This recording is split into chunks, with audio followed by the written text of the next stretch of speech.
lecture. Anthony Browder, welcome. Good morning, Dominique. How are you? I'm blessed. How are you doing? I am blessed as well. Happy to be in your fair state and looking forward to ending Black History Month on a favorable note. On an historical note, how about that?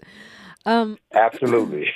you know, we have Chris Lodgson coming next hour to continue going through all of the reparations bills that are now on the table for the state of California.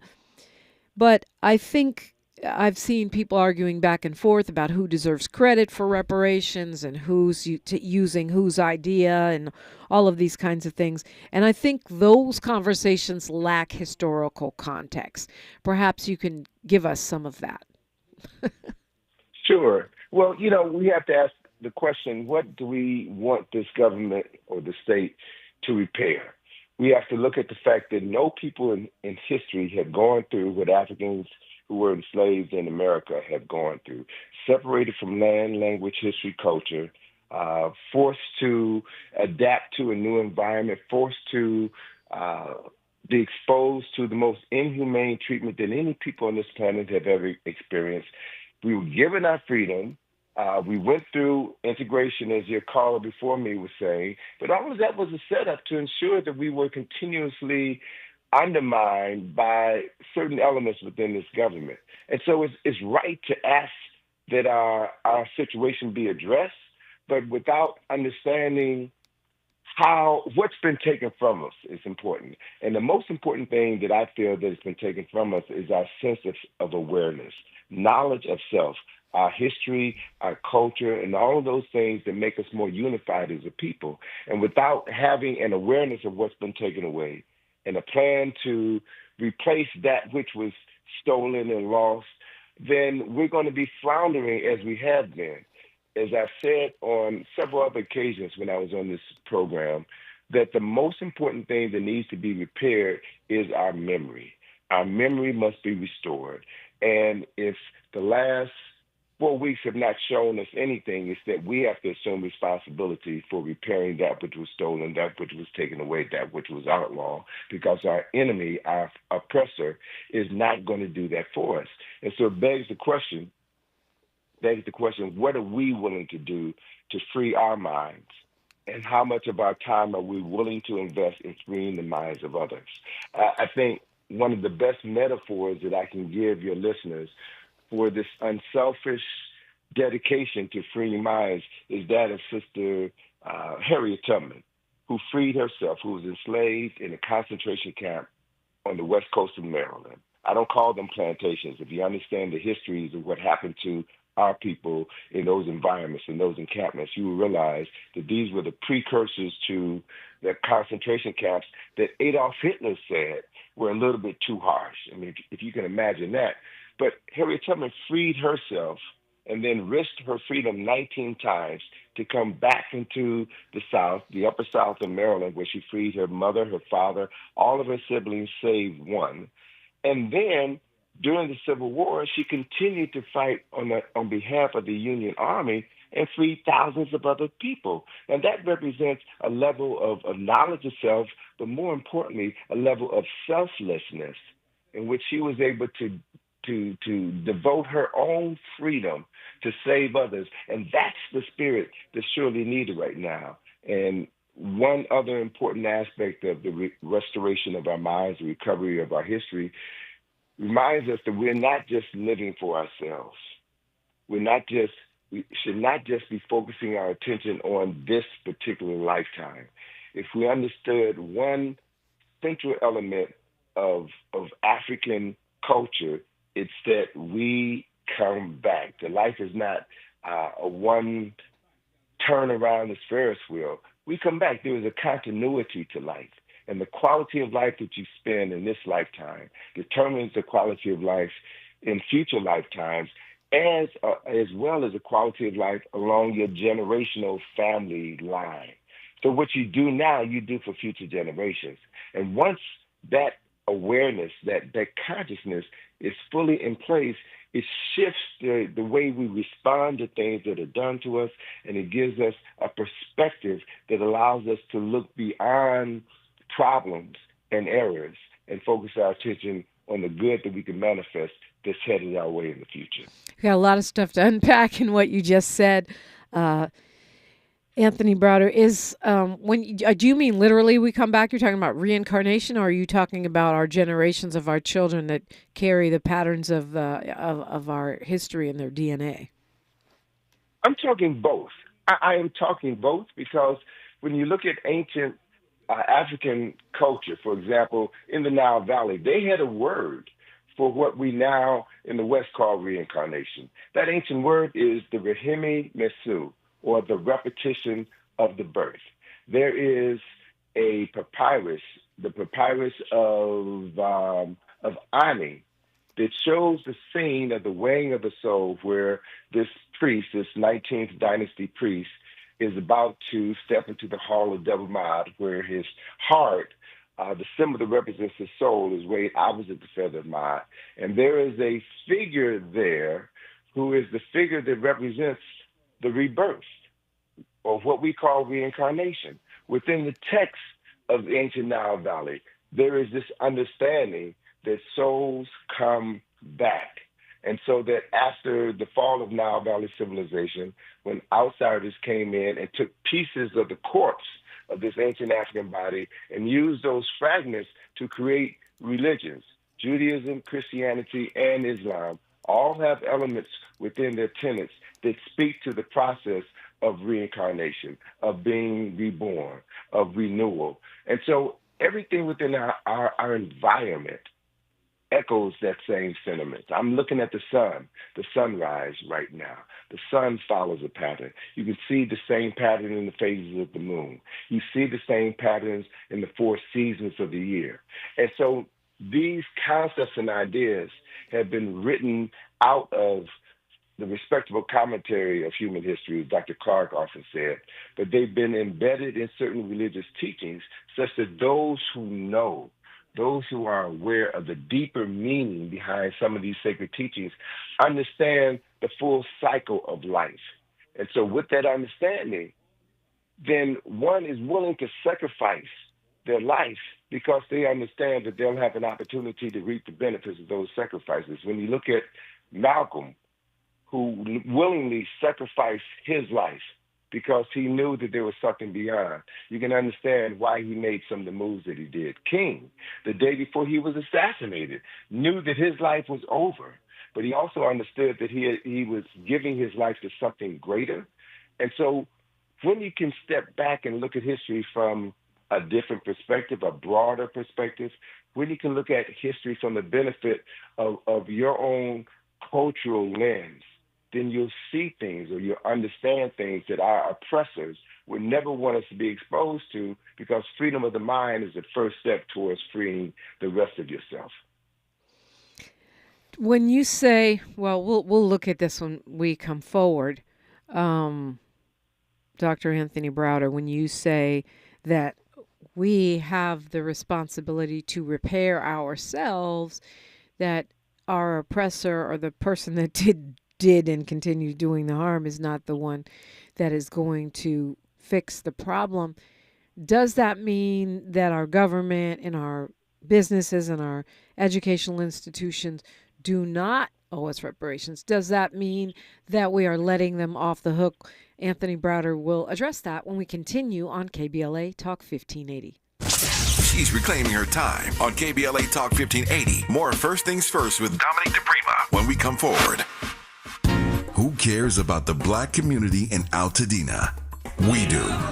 On Saturday, March 8th at 10 a.m., it's the premiere of Conversation Live, Altadena Rising with James Farr. This new weekly show will explore the deep roots and resilience of Altadena's Black community as we track its recovery and reimagine its future. From relief efforts to rebuilding, we're raising up voices, stories, and solutions to build back Black Altadena better and stronger than ever. It's Conversation Live, Altadena Rising with James Farr, every Saturday at 10 a.m. beginning Saturday, March 8th, with an encore presentation, Sundays at noon. James Farr, the man who is the voice for Black Los Angeles. At KBLA Talk 1580, we've got your Black.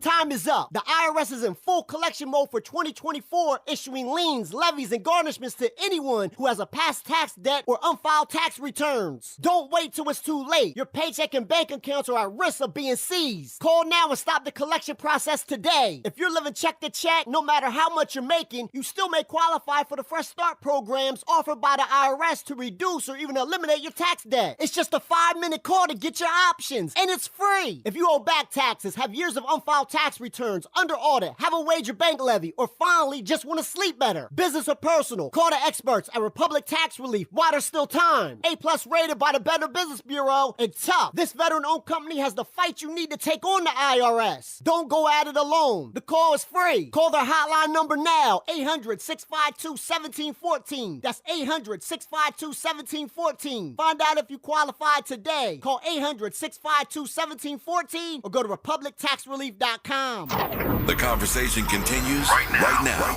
with Dominique DiPrima on First Things First. Anthony Browder is our guest. He's a scholar, an author, and lecturer worldwide. And this is a Freedman Friday, so we tend to focus on reparations. But, we don't tend to. We do focus on reparations. But you put it in a much bigger context. You've taken it all the way back to, almost our origins, and talking about repair in a greater sense in terms of remembrance of our history and reclamation of our mental state. Does that let these institutions off the hook? No. There is an aspect of life within the universe which everyone should be aware of. Those of us in the African-centered community understand that this fundamental guiding principle of the universe is centered around this concept called ma'at, truth and justice or righteousness, balance, harmony, order, reciprocity. And that is how everything within the physical and transphysical universe operates. Cause and effect, give and take, yin and yang. For everything that you do, that force is going to cause ripples throughout the universe, and that energy will come back to you. So that being the case, those who are responsible for stealing millions, tens of millions of African men, women, and children over the course of hundreds of years, they're going to have to pay for that. So if they don't give us reparations, if the systems that were responsible for disrupting our lives don't give us reparations, the universe, mine, is going to demand reparations. And I think, my sister, part of what we're seeing with the instability in the world is that happening writ large. There are certain forces that cannot be stopped. So there's certain forces in nature, there's certain political forces and economic forces. And I would hazard a guess that the disruption that we're currently witnessing with this new administration, this neo-Nazi administration, this administration that has a stranglehold on this nation and the world, that's karma. That's reciprocity coming back, because time after time, those in power have had the ability to do the right thing.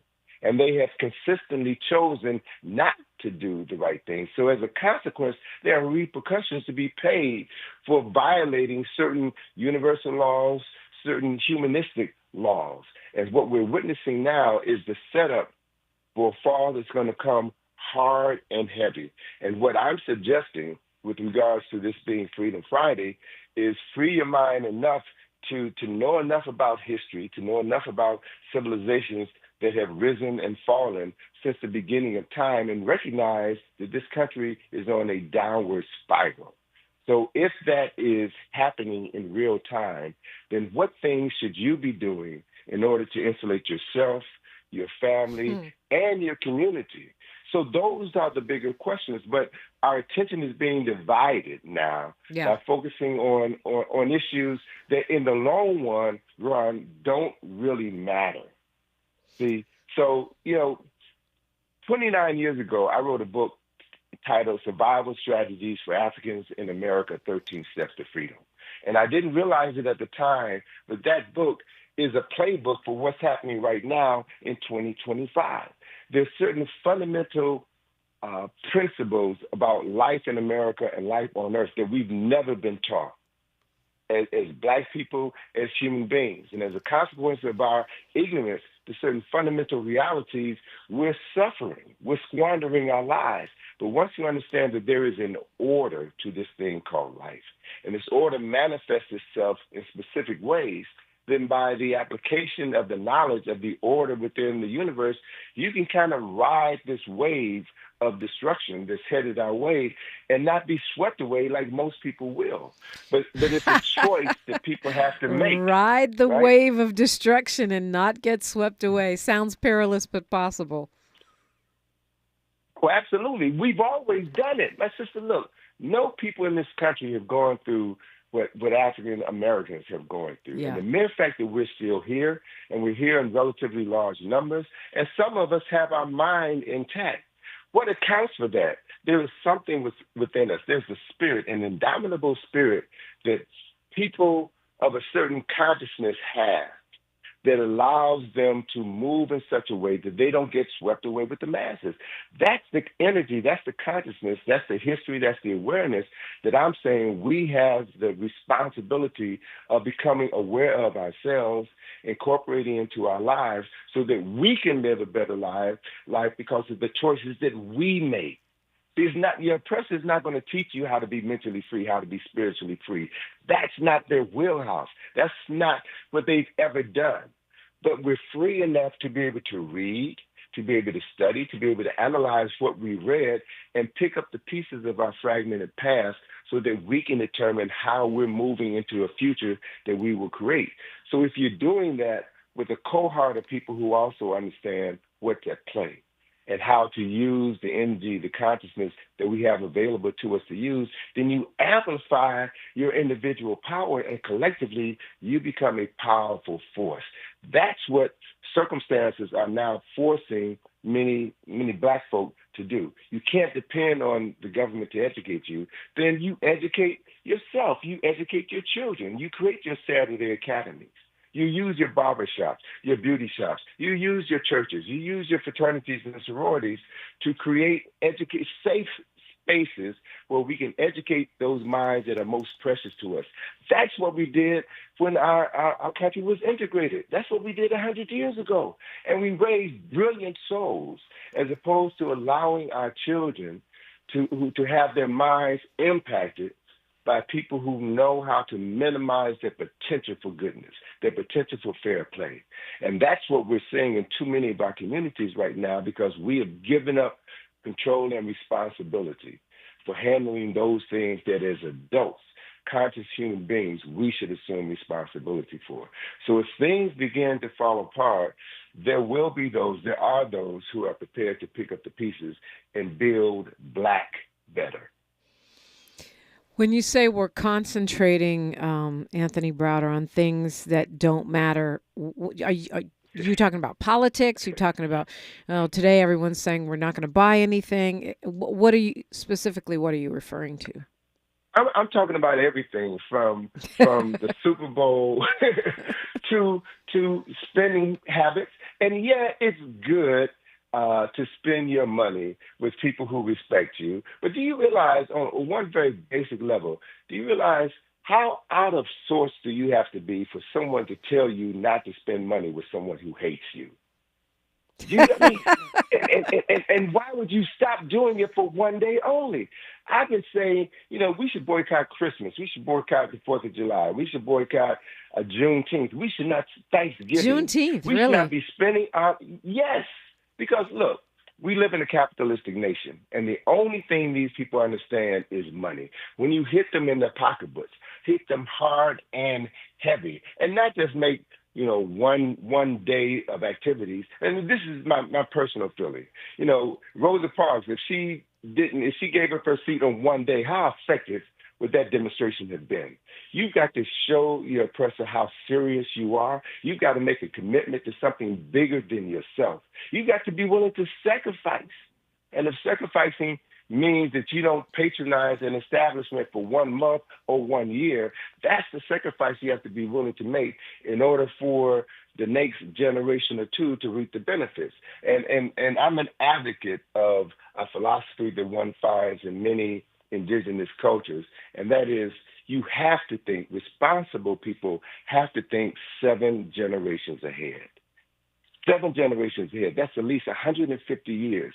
So if your thoughts, if your speech, if your actions are all designed to yield favorable repercussions 150 years into the future, it means that you are preparing like a people who truly understand what life is all about.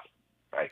That's the level of mental and cultural repair that I'm talking about. And when you think and when you function on that level, no enemy will attempt to oppress you.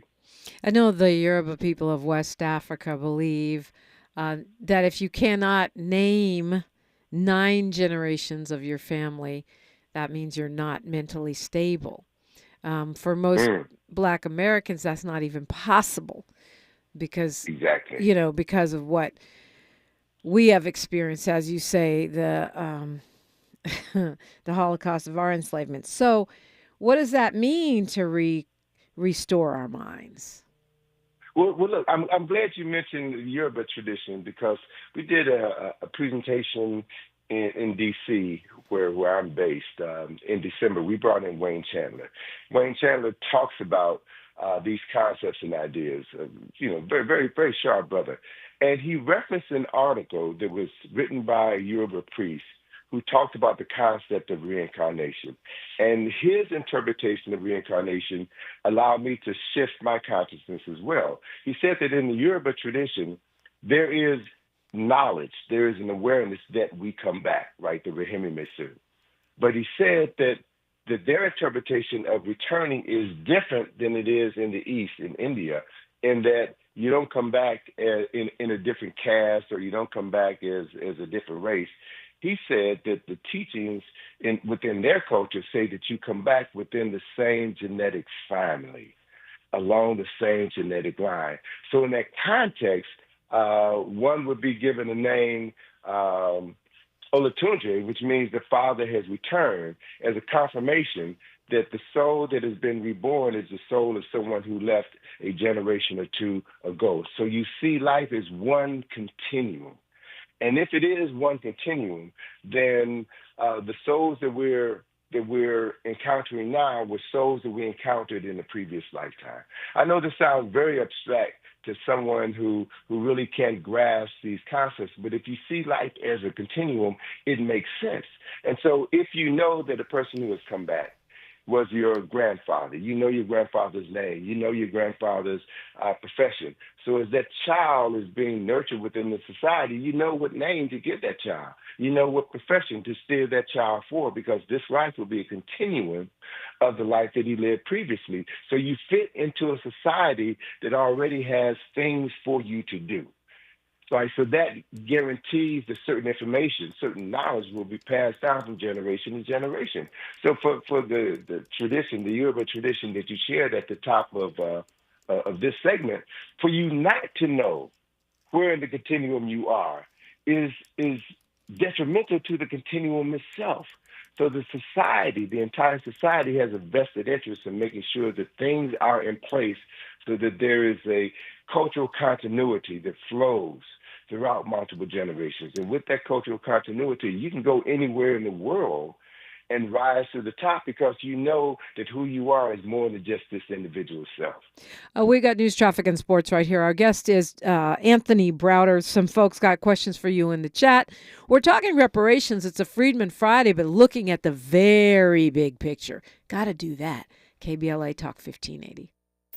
The station you turn to when you've had it up to gear with cultural incompetence. KBLA Talk 1580. I'm Bree Wood with 4 things you should know with BIN News. A federal judge blocked the Trump administration's mass firings of probationary federal workers, ruling the firings were likely illegal. The Office of Personnel Management must rescind the memo, but dismissed workers won't be reinstated. Another hearing is set for March 13th. Kristen Crowley, recently fired as chief of the Los Angeles Fire Department by Mayor Karen Bass, is appealing her dismissal. The mayor cited poor performance related to January's fires. Iowa lawmakers voted to eliminate civil rights protections for transgender citizens, revoking 18-year-old protections against discrimination. Despite protests, the bill now heads to the Republican governor for final approval. And home sales hit a record low in January with pending sales down 4.6%. The National Association of Realtors cites cold weather, high prices, and mortgage rates as factors straining affordability. Get BIN News on demand 24/7 on the iHeartRadio app. Is this the tackle? This is the KBLA Sports Minute with Ray Richardson. The hottest rumor in the sports world today is a report that Rams quarterback Matthew Stafford had a meeting this week with Tom Brady at a ski resort in Montana. Stafford and Brady were at the ski resort at the same time, but Brady's agent is denying that they met to talk about Stafford's future. What sounded the alarm for a lot of people is that Brady is a part owner of the Las Vegas Raiders, and the Raiders are looking for a quarterback. Stafford's future with the Rams is unclear. The Rams have given the 37-year-old Stafford permission to talk with NFL teams to determine his market value. Top-level NFL quarterbacks are averaging $45 to $50 million a year. Stafford is scheduled to earn $24 million with the Rams next season. It seems the Rams have some issues giving Stafford that much of a raise. One thing is certain, the Rams will make a decision on Stafford fairly soon. The NFL draft begins April 24th. Stay tuned on this situation. No debates, no speculation, just the info you need. That's your KBLA Sports Minute. I'm Ray Richardson on KBLA Talk 1580.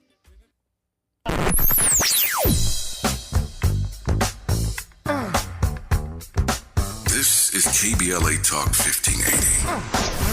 Talk radio. That's music to your ears. We're unapologetically progressive. KBLA Talk 1580.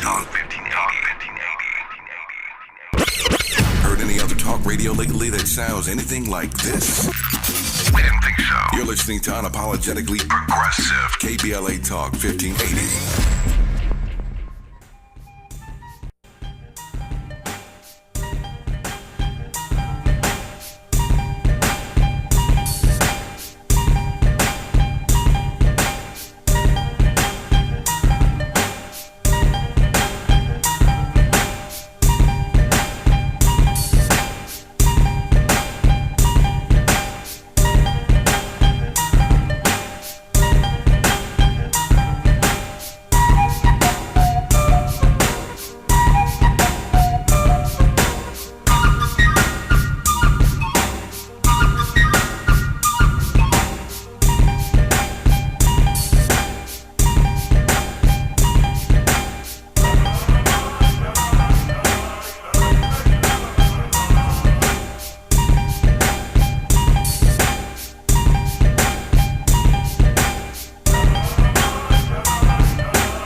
Community in Altadena. We do. On Saturday, March 8th at 10 a.m., it's the premiere of Conversation Live, Altadena Rising with James Farr. This new weekly show will explore the deep roots and resilience of Altadena's Black community as we track its recovery and reimagine its future. From relief efforts to rebuilding, we're raising up voices, stories, and solutions to build back Black Altadena better and stronger than ever. It's Conversation Live, Altadena Rising with James Farr, every Saturday at 10 a.m. beginning Saturday, March 8th, with an encore presentation, Sundays at noon. James Farr, the man who is the voice for Black Los Angeles. At KBLA Talk 1580, we've got your black.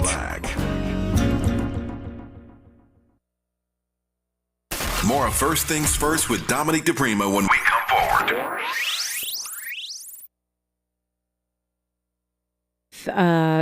Anthony Browder, a lot of people are talking in the chat about the Browder files. They know the book, but he's done so many other things, including being the first African American to fund and coordinate an archaeological dig in Egypt. He's done 23 archaeological missions to Egypt since 2009, written numerous books, and of course lectured worldwide. So let's see, in the chat, they're talking about a lot of things. Friday Jones says you can. You can trace 9 generations of your ancestors if you're an African American. Seems like it would be challenging. You'd probably be back in the motherland, or you'd be on an early concentration camp. But I think the quest would be worthwhile regardless. Absolutely. And there are some families here in the United States that can trace their family back multiple generations, but I would hazard a guess and say 95% of us can't, because we don't have the records, or we weren't blessed, and I use that in air quotes, to have a white member of the family that kept that end of the family line intact. Most of the people that I know that can trace their family back multiple generations can do so because they had a white family member and they kept the records, and they had resources that made it possible for their descendants to be better educated, so that they understood the value of knowing your heritage. But the interesting thing is there's certain things that we can't do. I can only trace my family history back, I think, about 5 generations before I run into a brick wall. But what I can do is I can go back to the continent. I can read about different cultures on the continent. I can assume the responsibility for expanding my mind. And while many of us don't know exactly where in Africa we came from, then we have the benefit of embracing all of Africa.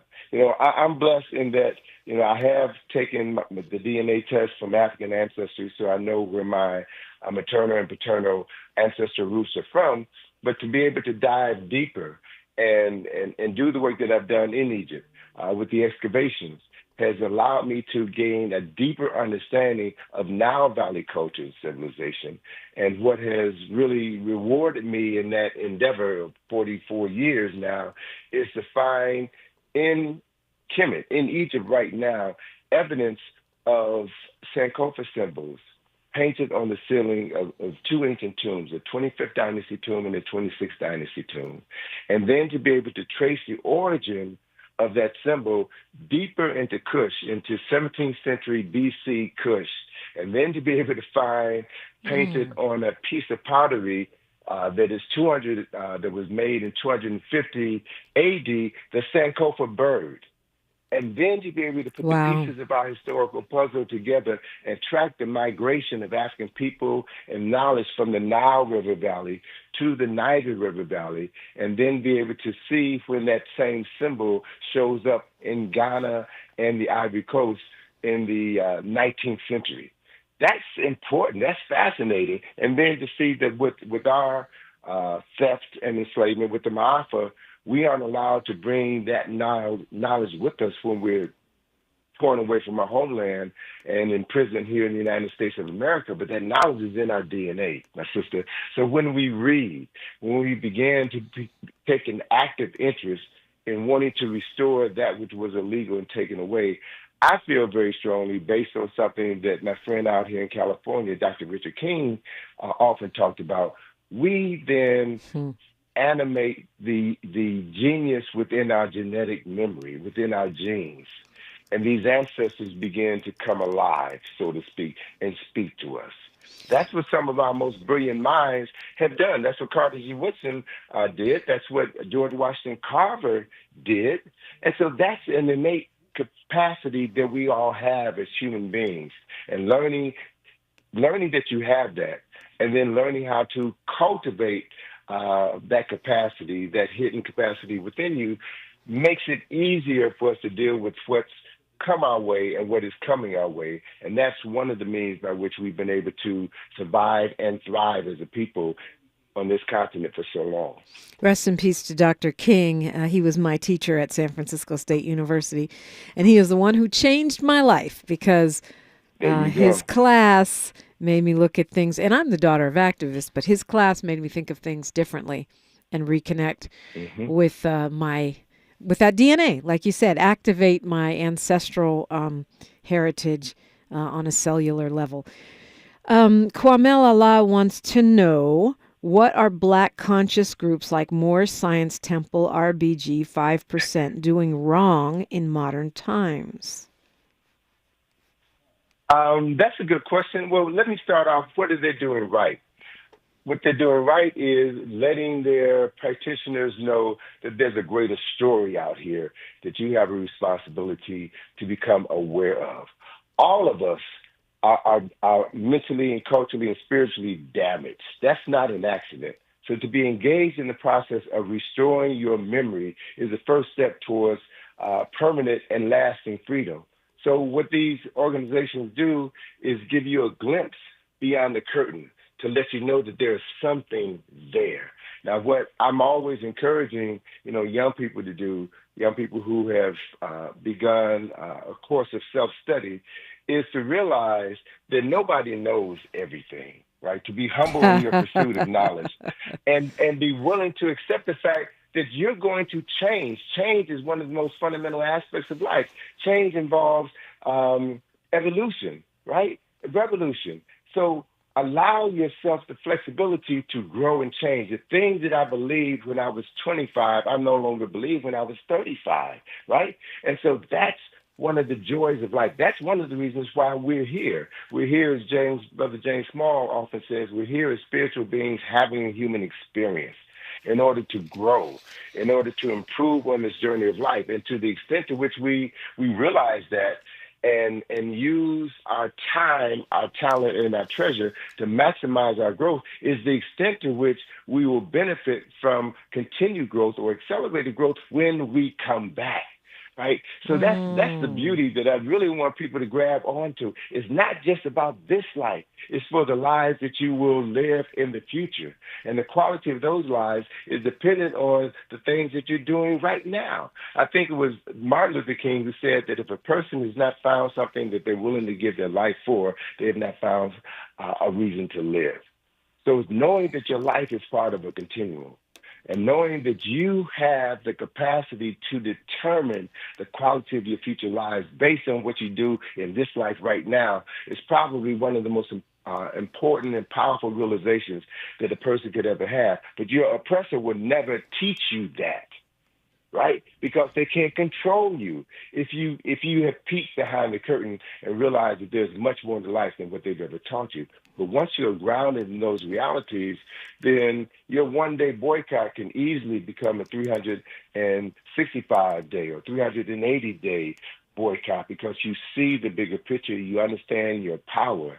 And if you have the privilege to work together with other people who have like understanding, similar understanding, you amplify your power and you become a force that your enemy would dare not try to challenge because they know they can't compete against you. That's what we're moving towards. But we have to go through a continued growth process before we get there in significant numbers in order to make a meaningful and lasting change. Critical mass of consciousness is really what you're talking about. Absolutely. Yeah. Absolutely. We're talking with Anthony Browder. We'll continue the conversation when we come forward, only on a Freedman Friday, only on KBLA Talk 1580. I feel so alone. I'm embarrassed to talk about it. How can I help my kid if I can't help myself? I can't remember when I wasn't stressed. I don't like it inside. When you feel overwhelmed by your thoughts and emotions, it's okay to get help. You are not alone. CalHope is here for you with free, safe, and confidential mental health resources for youth, young adults, families, and you. Find support now at calhope.org. Your ancestors' favorite radio station, and your favorite morning show host. Let's get back to Dominique DiPrima right now. KBLA Talk 1580. We've got a lot to talk about.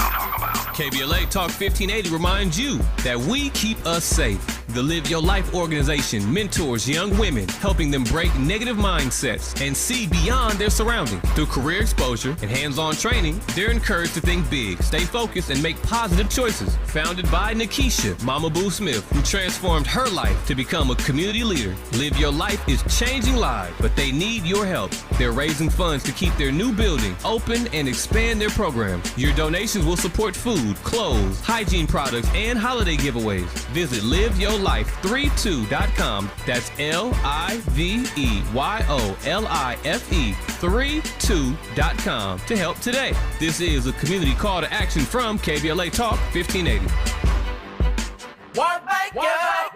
The California Crusader newspaper would like to thank all of our subscribers for their support throughout the years, proudly serving the South Los Angeles and South Bay areas for more than 40 years. The California Crusader is a multicultural, black-owned, adjudicated newspaper that focuses on providing newsworthy information to the people in our community. We're constantly looking for ways to assist businesses in our community to connect with our subscribers. We provide low-cost, effective ways to promote your business with our reasonable and affordable advertising rates. You can participate by suggesting, sharing, and submitting your stories on the California Crusader newspaper Community Share Facebook group page, or visit our website at cal-cruise-news.com. That's calcruisenews.com. Then click on the Submit Now button located on the top right corner of the homepage, or text CCN to 42828. Again, text CCN to 42828. The California Crusader newspaper, working together to build a better community for our future. Subscribe today. Small businesses are the heart of America. But you don't have to go it alone. As the nation's largest nonprofit resource of expert business mentoring, SCORE has helped millions of entrepreneurs build their businesses for free. Get the connections, education, and guidance you need with SCORE. We're ready to help. Find a mentor today at score.org. This is KBLA Talk 1580, where hate loses and love wins. And we're talking with Anthony Browder. It is my honor and my pleasure to do so. It's a big picture conversation, and I do think we've spent a lot of time talking about, on this show, on Freedman Friday, talking about cash reparations, cut the check. I venture to guess that you're not against that, Anthony Browder. No, I'm not against that, but that requires someone else to write the check. And you've got to go to their facility in order to get the money, get the funds, if they are in the bank account. But I'm saying that there are things that we can do as individuals, we can do as families. There are things that we must do because, my sister, we are witnessing the disintegration of American society as we know it. Things will never be the same again. We have to accept that reality. So as we are moving into a rapidly changing society, what are you doing right now to ensure that you can survive and that you can help your family thrive? These are personal responsibilities that we've got to take on right now, and many of us have not been prepared to handle what's coming responsibly. So, I suggest to my friends that we spend less time talking about the current occupant of the White House and start making plans about what we can do within our own houses. We've got power that we have access to. And as I've said on other occasions, we've got to reevaluate our relationship with the religions that were given to us by our oppressors, because we've always been calling on their guides to help us, and we're in worse shape now than we were in 50 years ago, 75 years ago. So maybe it's time to reevaluate our relationship with spirit. And if we do that, we will find that we have access to a spiritual reserve that we never knew existed. And when we understand the power of acknowledging our ancestors, right, we understand the benefit of setting up an altar in our home and then going to that space, that space that we have sanctified, because we understand that space is the ancestor portal for Big Mama or people that you knew and that you know loved you, and you can appeal to them for inspiration, for guidance, for protection. That's how this thing really works. And once you understand who your ancestors are and the power associated with ancestral acknowledgement, not ancestral worship, but ancestral acknowledgement, then they become the vessels through which we can live and breathe and do our best work. That's how the process has always happened. Let me just share this quick revelation I had the other day. I was listening to somebody talk about the Renaissance and how important the Renaissance was for Europe coming out of the Dark Ages. Well, the word Renaissance literally means rebirth. Rebirth. And what they were validating is the rebirth of a spirit, the rebirth of a consciousness, which pulled them out of the Dark Ages and set the stage for them to become an industrial and powerful people. So this rebirth is the Rahimi Mesu that I've been talking about, remembering your ancestors and the knowledge and the power associated with their lives is now accessible to you, right? And then you gain an understanding of how to use that knowledge in 2025. You're not going to use it the same way it was used in 1955 because things have changed. So you apply, you adapt to the change so that you can become a better you. And again, when people of like minds are working together, you amplify this work and you're able to do more with less, and you are able to witness the power that you've always had. The times that we're living in are going to move us towards this inflection point where more people will begin to wake up and courageously seek, tap into, and develop that power that is always live within us, and that will be our salvation system. You know, it's funny, Anthony Browder, because one of the things that I find most powerful about the modern reparations movement and the iterations of it that young people have brought forth is that that delving into our ancestry, whether you want to call it lineage or whatever you want to call it. And even though maybe it's brought in some cases division from Africa, there's a specificity that's super important. I mean, yes, we're Africans. Yes, we're all descendants of the motherland, even if you're not Black. But this idea that Black American ancestors deserve their own light and that they deserve the specificity of us going back and honoring them and their struggles and giving gratitude for what they have endured and in allowing us to be here is really, really important, I think, for our mental health and our strength. And so, just hearing you say that, it reinforces my belief in that. It's interesting, though, that we've been sort of taught through some Christian schools of thought that looking at our ancestors, acknowledging our ancestors, or even worshiping them is devilish. And yet every other society has the coat of arms. You know, you go to the nail salon, they got candles and stuff and pictures up for their ancestors. Every other culture honors their ancestors, but we've been taught that it's devilish. So, in other words, and that's a prime example of the need to unlearn what you've been taught by your oppressor and plug into those things that add value to your life. You know, even though certain religions will tell you that ancestral worship is evil, they worship their ancestors all the time. You know, the apostles are ancestors. Jesus is an ancestor. You have in the Catholic tradition All Saints Day and All Souls Day. So they disguise it under a different language, if you will, but it all boils down to acknowledgement of those souls who are no longer living, whose memory restores something in your DNA and gives you the courage to do seemingly insurmountable things. That's how we as human beings have functioned for hundreds of thousands of years, and that's what's more important. To one extent, sister, you know, we need to jettison these labels because the labels don't serve us well. They only serve to set us back.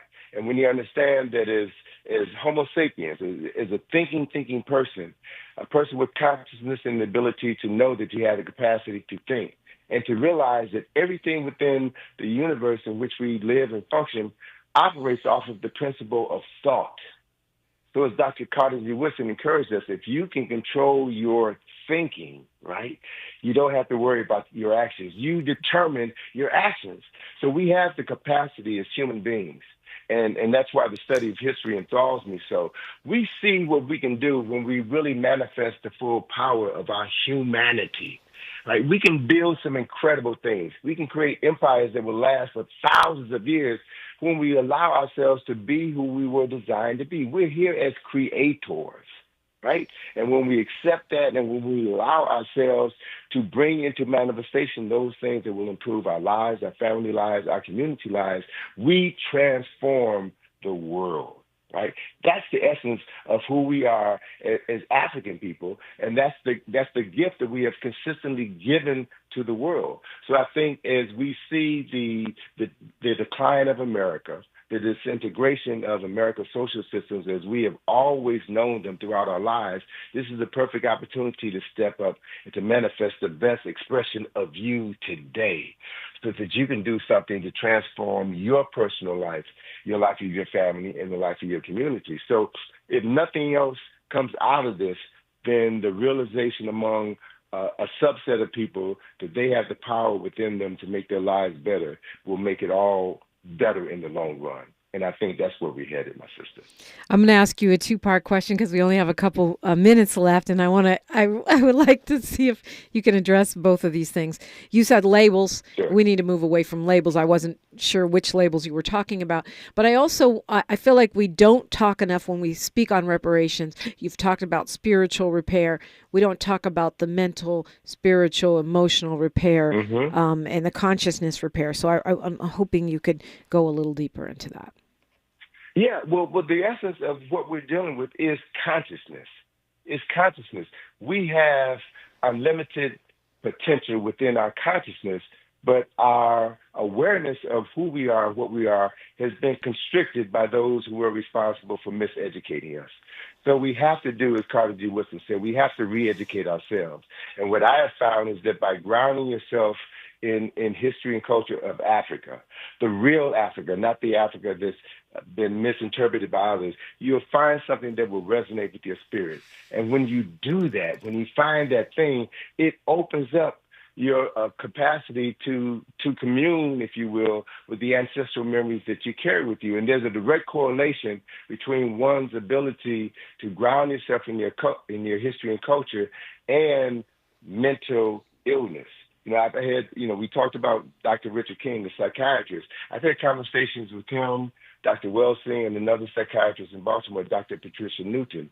And they said that one of the reasons why African Americans have such a high incidence of schizophrenia is because we don't understand that these voices we hear, these personalities that we may feel within us, are different expressions of genetic memory.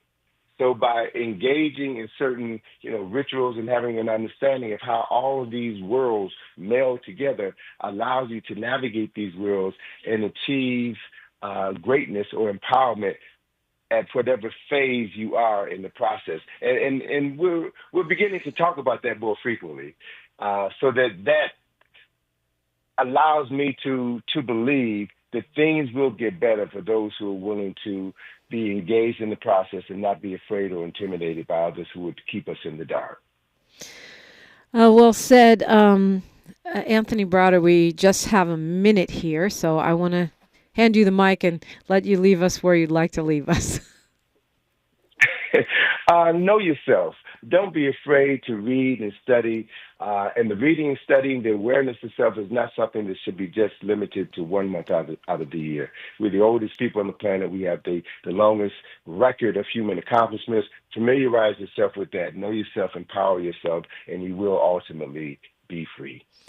And that's my blessing to you. Absolutely. I know we can find your books on Amazon, at a local Black bookstore. Do you want to give out any other information for online encountering of you? Sure. You can go to our website, ikg-info.com, ikg-info.com. Find out about our activities, our books, presentations, and I look forward to seeing you all sometime in the near future. Thank you so much, my sister. Anthony Browder, appreciate you spending the hour with us. Absolutely. What a great way to do our Freedman Friday on this day. We're being joined by CJEC's Chris Lodgson next hour. And, of course, the phone lines are open at 800-920-1580. We're going to keep the reparations conversation going today, part 2 of dissecting and unpacking those bills. That's next on KBLA Talk 1580. KBLA 1580 Santa Monica.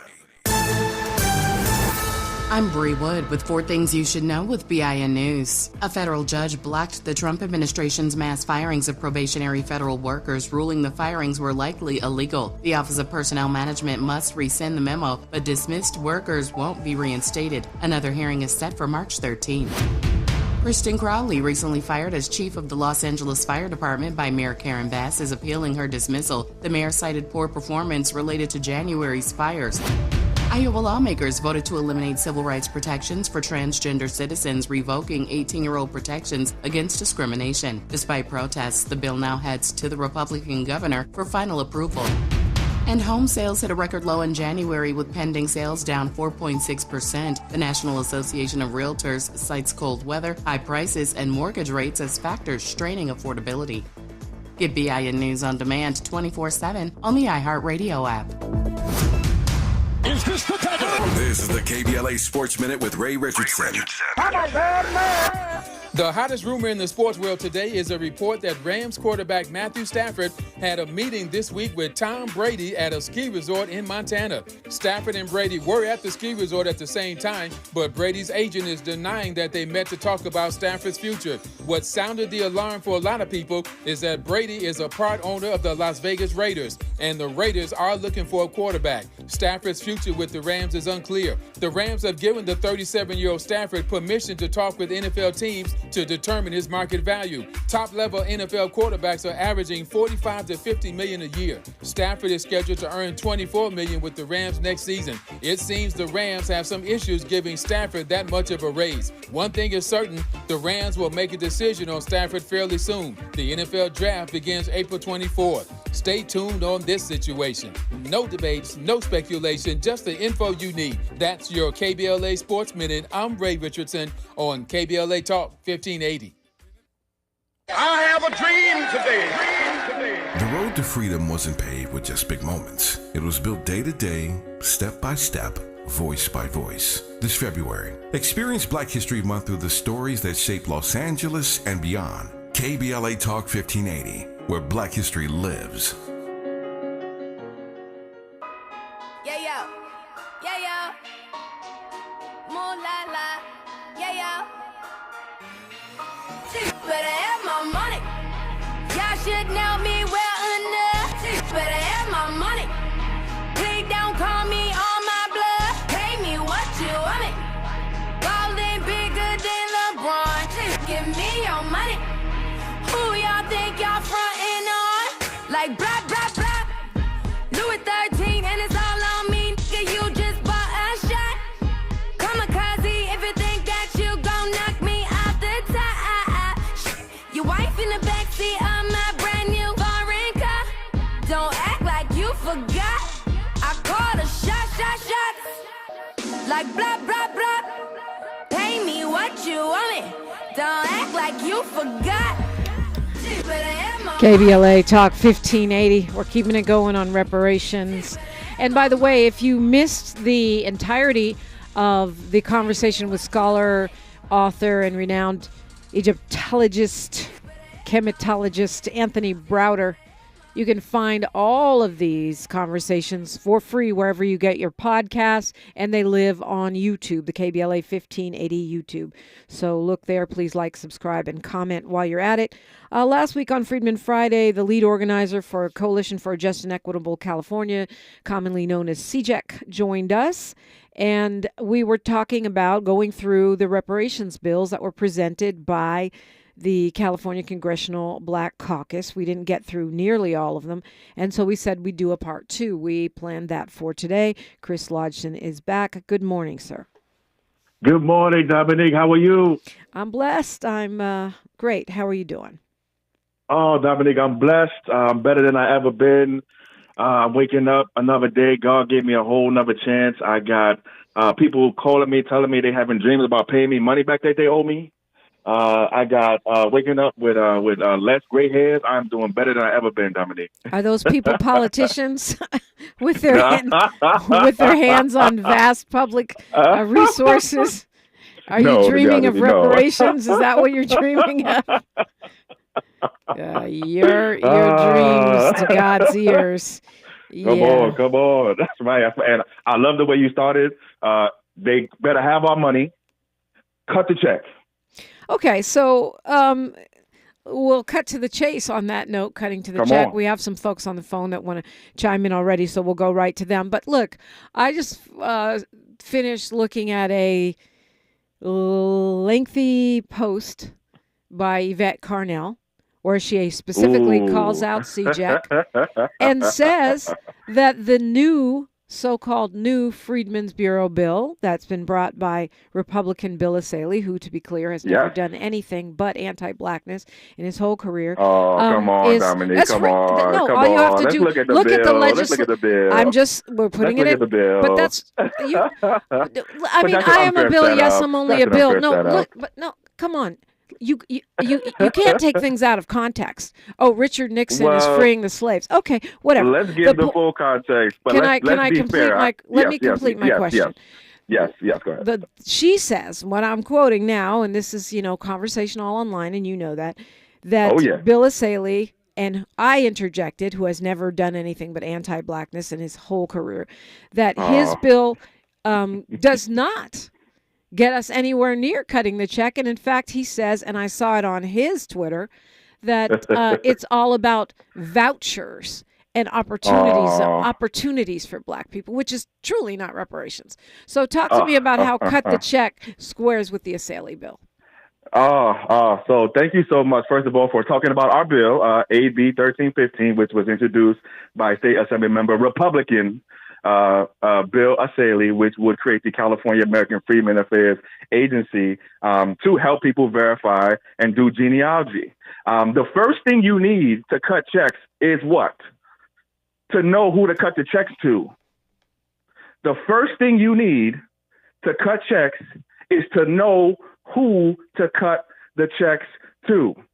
So you need our money bill too. You definitely need money. That's the second thing you need. Then you need money to cut the checks. But if you got money to cut the checks and don't know who to cut the checks to, the money ain't no good.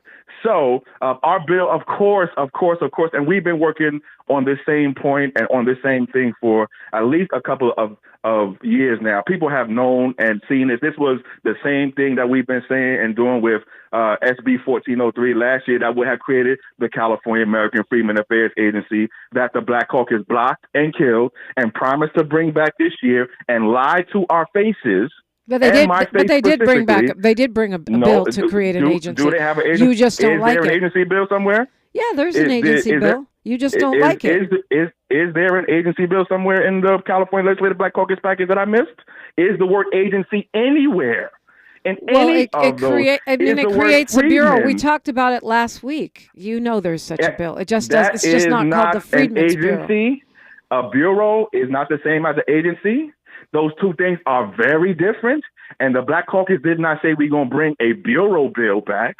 They said we're going to bring an agency bill back. And they lied. They lied. There is no agency bill. As a matter of fact, their bill, that descendant bureau bill, is a horrible, horrible, horrible bill. It is a trash bill. It is a horrible, absolutely horrible bill. The bill, by the way, can't do anything until a study and further, quote, research happens with no start date of that research study, no end date of that research study, and the bill itself has illegal and unconstitutional language in it. That's actually not in the Bureau bill. That's in a separate bill, which we talked about last week. That doesn't matter because it does matter because if the second bill doesn't pass, then that's off the table. That study is affecting every other bill that the Black Caucus brought. Every other bill, the Senate Bureau bill, and every other bill is affected by that study bill. So Chris, it is a horrible bill. Chris, yes. I need you to take a deep breath. I'm going to give you plenty of time to say whatever you want to say, but you don't need to talk over me. Okay, because I'm going to let you. That's why you're here. Me and you have been talking for years now, right? And I just want people to be clear on what's going on. We might disagree, but you're always going to get your time to say what you need to say. Okay, Chris, you still there? I'm absolutely here. Okay. Yeah, I'm listening. Okay, you got so quiet. You talk. You got so quiet. I thought you left. Okay, so explain. No, I was letting you talk. Well, there's a lot of people on the phone, so I do want to go to the phone. But explain. Yeah, let's go. Explain before we do that. Explain how you see the difference between a bureau and an agency. Well, I mean, those two things are technically, legally different things. In what sense? Law. Well, I mean, agencies are bigger. Agencies do more. Bureaus are smaller. Bureaus do less. And again, we were not promised a bureau bill. We were promised an agency bill. Right now, the Latinos have introduced Senate Bill 12 to create an agency for immigration. not a bureau for immigration that needs another study. So we want, and we have been recommended to have by the California Reparations Task Force, an agency. The California State Reparations Task Force didn't say give us a California Bureau. They said give us a California American Freedmen Affairs well, Agency. I'm looking in the dictionary, and agency and bureau are synonyms here. An agency is a business or organization established to You need to look in the law. An agency, not a business the or dictionary. organization established to provide a particular service, You need to typically look one that in the involves law itself. transactions between two or other parties, In the law. a bureau, an officer, department, agency for transacting particular business. Okay. Yeah, I so mean, you need to look I in the think law, but also it sounds look like at the splitting bills hairs, but themselves. okay. No. But look at the law, but also look at the bills themselves. See, that's what folks don't want to talk about right now. The bills themselves. Look at our bill to create the agency, and look at their bill to create a bureau. Our bill is 1,000% better than theirs. Not just because it doesn't require an unlimited, no start date, no end date study, but also because it doesn't have unconstitutional, illegal, racial language in it, which their descendant bureau absolutely does. Our bill is better on those grounds, and also our bill is less expensive, and we can get more done faster. Our bill, we could have our genealogy and our agency up and running before their study even started. Okay, but just to be clear, because we don't want to be disingenuous here or misleading, what you're talking about, the bill for study, is a separate bill. If that doesn't pass, then it doesn't affect any of the other bills because it doesn't exist. Let's go Dominique, they depend on each other. They are companion bills. They're companions, but they are separate. Let's go. We got a lot of folks that are holding on. So let's go to Carl calling us from Los Angeles. Good morning, Carl. Hey, good morning, Dominique, to you and your guests. I have a question, but hey, I was hoping to catch the other guy. I was hoping he would answer my question about the Congolese Revolutionary Army, where all the minerals are at in the East DRC, Congo. Gold, diamonds, we're not really on that right now. But what's your question about it? My question because is, I've been following it. Yeah, my question is, how much is this going to cost us to get this genealogy test ran on people? Okay. Pause, Carl. We'll let Chris answer that. But before you go to that, Carl, what was your question about the Congo?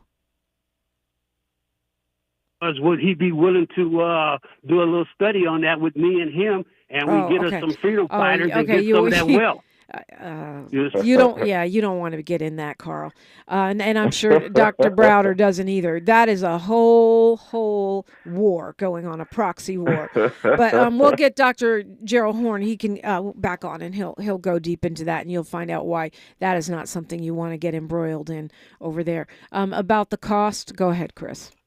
Yeah. So first of all, we don't have the official cost yet because that will be done by the committees and folks in the governor's office in the Department of Finance. So the state appropriations committees will tell us what they think the price of our bill is, and then the Department of Finance and the governor's office will tell us what they think the price of our bill is. I think, based on what we saw from last year, we should expect something in the range of between let's say $5 million per year to set up the agency and at least start doing genealogy work for folks across the state. That's based on what we saw from last year's cost and price that we got from the California State Assembly Appropriations Committee. So I think based on what we've seen from them last year, we could look for something in that range, maybe even a little bit less, because our bill is much more lean and mean, and our bill does a lot more. And like I said, our bill can actually start working without another undefinite, indeterminate, no start date, no end date study. So what your bill Assaley, says is that it creates a lean agency to verify study status and build a registry.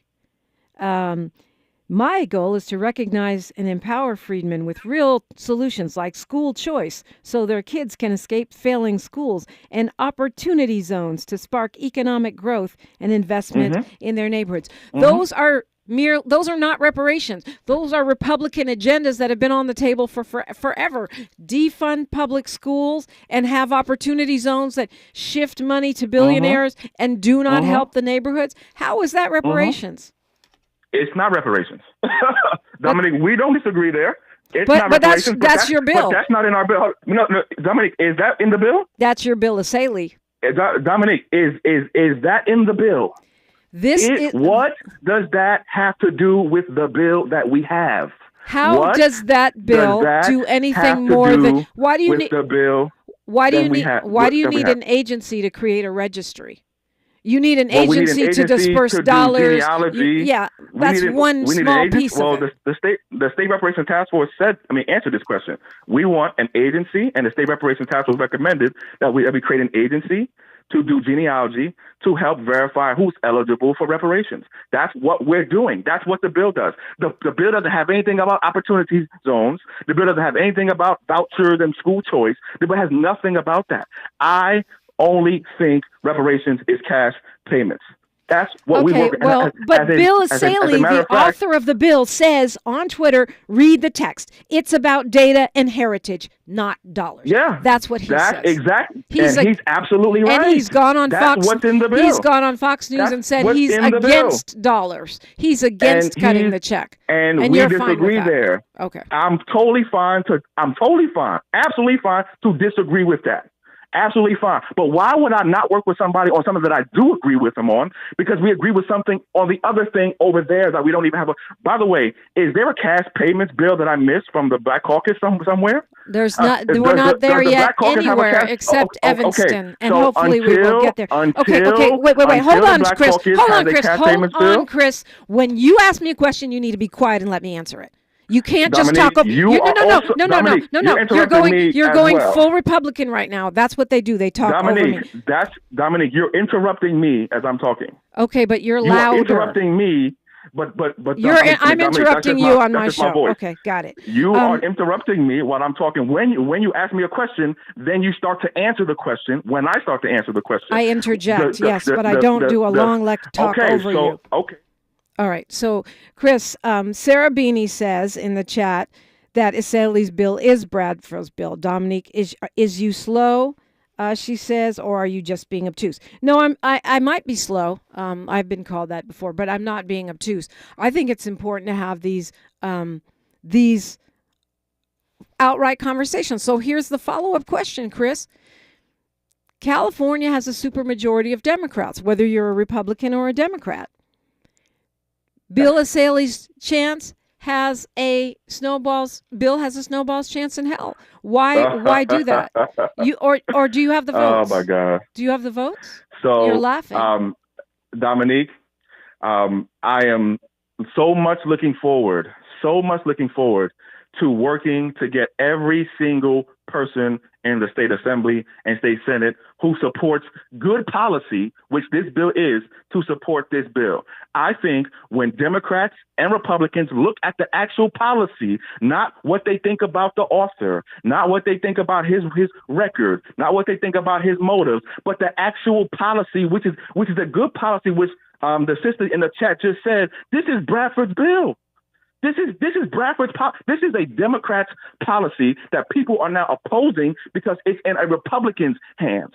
That is crazy. That is absolutely crazy. And how are you going to talk to me about how you support reparations if you only support it when a Democrat does it? If you only do reparations when one party's in power, then you're doing it wrong. You are not for reparations. You are for that party. And we do reparations in a nonpartisan way. Okay, we have to honor the clock here. But actually, I support reparations, whoever does it. But when the author of your bill is saying that it's about data, not dollars, then of course I'm going to have a problem with that because I'm on team cut the check. Continuing our conversation with Chris Lodgson. Phone lines are full, so I want to get to all these calls, Chris, when we continue on KBLA Talk 1580. KBLA Talk 1580 is an intervention. When we come forward, includes you. KBLA Talk 1580, turning pain into power. Who cares about the black community in Altadena? We do. On Saturday, March 8th at 10 a.m., it's the premiere of Conversation Live, Altadena Rising with James Farr. This new weekly show will explore the deep roots and resilience of Altadena's Black community as we track its recovery and reimagine its future. From relief efforts to rebuilding, we're raising up voices, stories, and solutions to build back Black Altadena better and stronger than ever. It's Conversation Live, Altadena Rising with James Farr every Saturday at 10 a.m. beginning Saturday, March 8th with an encore presentation Sundays at noon. James Farr, the man who is the voice for Black Los Angeles. At KBLA Talk 1580, we've got your black. Time is up. The IRS is in full collection mode for 2024, issuing liens, levies, and garnishments to anyone who has a past tax debt or unfiled tax returns. Don't wait till it's too late. Your paycheck and bank accounts are at risk of being seized. Call now and stop the collection process today. If you're living check to check, no matter how much you're making, you still may qualify for the Fresh Start programs offered by the IRS to reduce or even eliminate your tax debt. It's just a 5-minute call to get your options, and it's free. If you owe back taxes, have years of unfiled tax returns, under audit, have a wage or bank levy, or finally just want to sleep better, business or personal, call the experts at Republic Tax Relief while there's still time. A+ rated by the Better Business Bureau, and tough. This veteran-owned company has the fight you need to take on the IRS. Don't go at it alone. The call is free. Call their hotline number now, 800-652-1714. That's 800-652-1714. Find out if you qualify today. Call 800-652-1714 or go to republictaxrelief.com. Thanks for waking up with Dominique DiPrima on KBLA Talk 1580. And let's go. Chris Lodgson is with me. He's with CJAC. I want to go right to the phones because a lot of folks want to weigh in here. Going to JW from South Central. He's been holding the longest. Go ahead, sir. Hey, how you doing, Dominique? Actually, I wanted to ask a question of the other guests, but I will chime in on this current topic and reparations.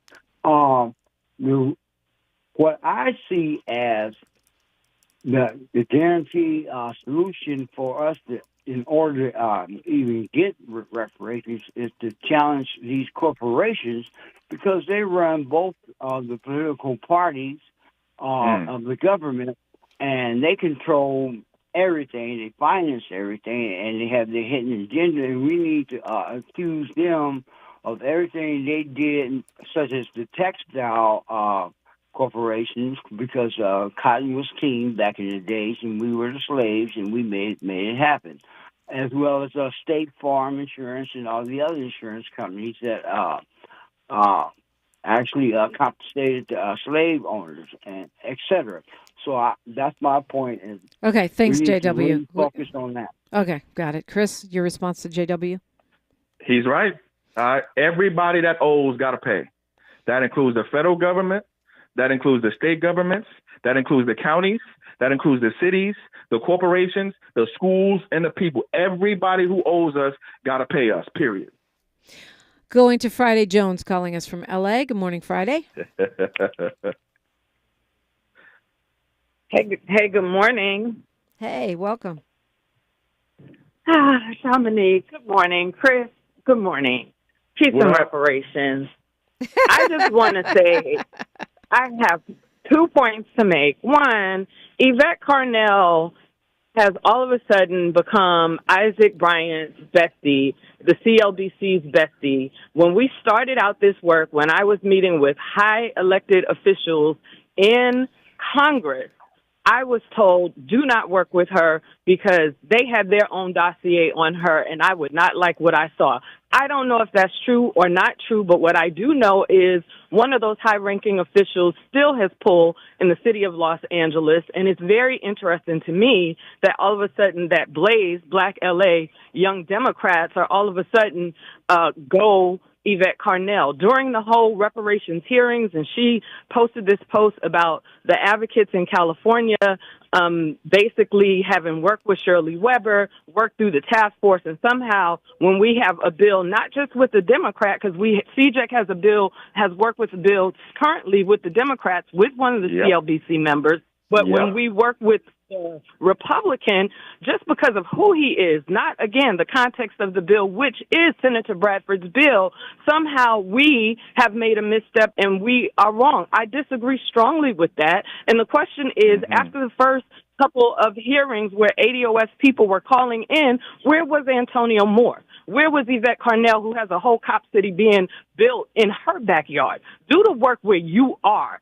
That is my motto. And she does not live that, but she's supposed to be the savior. That's point one. Okay, point Friday. Wait. But before you go to point two, Friday, I want to interject here because I do not mean to in any way insinuate that I am putting forth Yvette Carnell as some kind of savior or role model. I was citing. Thank you. I just want to say that I you. was citing her YouTube rant as a means of jumping off this conversation because she had a robust critique of CJEC and Chris, and because I know that's where the conversation is.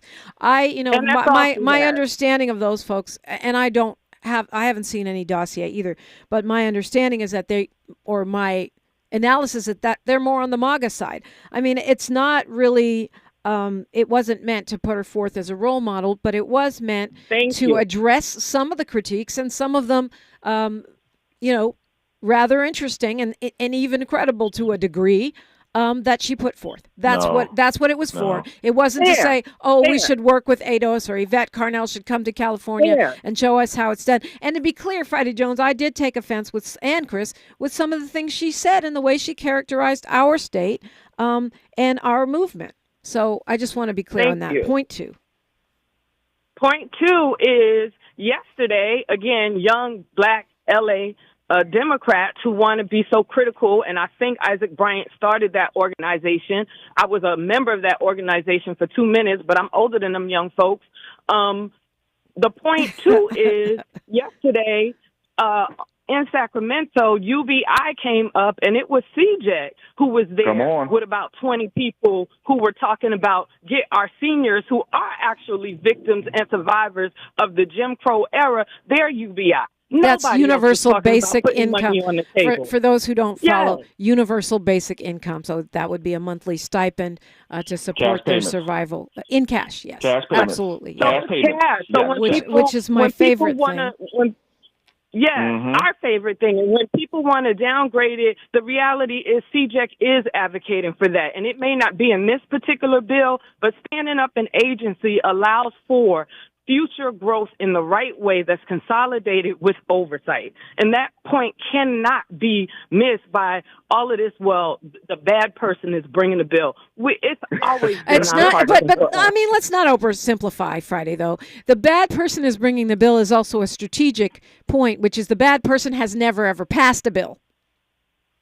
What does that have to do? In the name of my ancestors, we're going to pass this one. It has to do with passing the bill. What does that have to do with this bill? We're going to pass it. Pass the guy the ball that's never made a goal when we're in the fourth quarter. What I'm just does saying. that have to do with this bill? Well, that should be clear. We only have 10 seconds before. Okay, 10 seconds. You can continue on the other side. I'll hop off. I'll take what CJEC is proposing with Bill Asaley over amendment language by the governor to essentially gut the agency bill when it was first initiated. You can't repackage something that governor put forward and then tell black people that that's the power move. Miss me with all of that. You know what? I was wrong. Friday. Don't leave. Friday. You there? What? Yeah, you actually have another 40 seconds. My math was off today. Go ahead. Well, my mama's waiting for me, so I'm going to let Chris take it. Okay, tell Mama I said hi. Reggie's in the chat saying I called Chris a Republican. I was actually referring to Yvette Carnell in that comment. No, Dominique, you actually did say, Chris, you're going full Republican. You talking last week because you were using Ronald Reagan talking points. No. Dominique, you said that 7 minutes ago. Okay. 7 minutes. Now that's fine. Listen, that's fine. I'm not. I'm a big boy in the political world. That's fine. So let me ask you: Are you a Republican? Fine. Are you a Republican? I am an independent. Okay. I'm an independent. And everyone that listens to this show knows my thoughts on independence. Yeah. I don't care where the good policy comes. I am policy over party. I am. We agree on that. I got hard over stop here, party. Chris. I got hard stop for news, traffic, and sports. But we'll continue. A lot of folks on the phones. KBLA Talk 1580.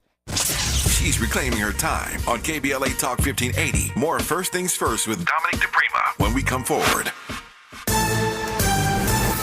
I'm Bree Wood with 4 Things You Should Know with BIN News. A federal judge blocked the Trump administration's mass firings of probationary federal workers, ruling the firings were likely illegal. The Office of Personnel Management must rescind the memo, but dismissed workers won't be reinstated. Another hearing is set for March 13th. Kristen Crowley, recently fired as chief of the Los Angeles Fire Department by Mayor Karen Bass, is appealing her dismissal. The mayor cited poor performance related to January's fires.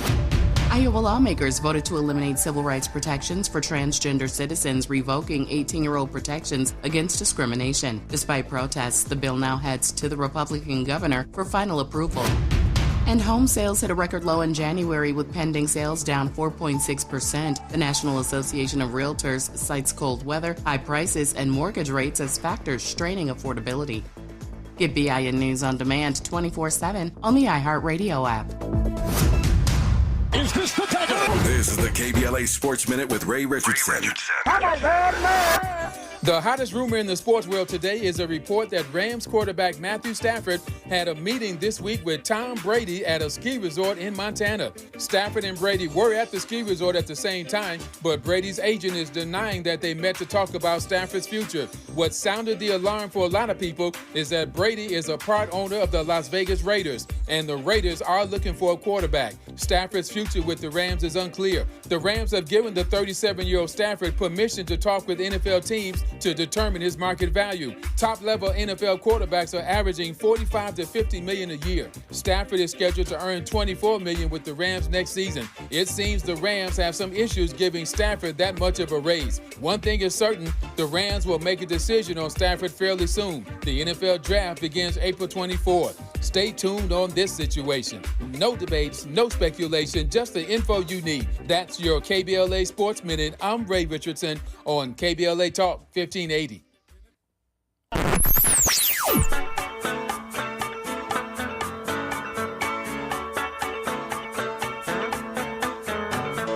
This is KBLA Talk 1580. Talk radio that's music to your ears. We're unapologetically progressive. KBLA Talk 1580. Fatherhood includes being present during pregnancy, delivery, and beyond, supporting your partner and advocating for your baby's health. Black fathers play a key role in reducing maternal and infant health inequalities. Join the free AIM Fatherhood Program and make a difference. Visit blackinfantsandfamilies.org/fatherhood. This Black History Month, AARP celebrates everyday excellence. The folks who show up, step into their roles, and make a difference in their community and their career. The ones whose stories often go untold, but whose impact is felt in every corner of our society. At AARP, we support everyday excellence with resources for staying competitive in the workforce. Find career resources to support you every day at aarp.org/work. Find a righteous rage and don't be afraid to say what you see. We're KBLA Talk 1580. Okay, Chris Lodgson is here. He is the lead organizer for CJEC. And Chris, the phones are kind of hot, so I want to try to make sure we can get to everyone. So just giving you a heads up here. Going to Chad, calling us from LA. Good morning, Chad. Chad? Hi, good morning. Hello, can you hear me? Welcome. Yes, loud and clear. Hi, good morning, Dominique, and good morning, Chris. And thank you for this conversation. I appreciate you, Chris, keeping the conversation on legislation, and that's the question that I had for you.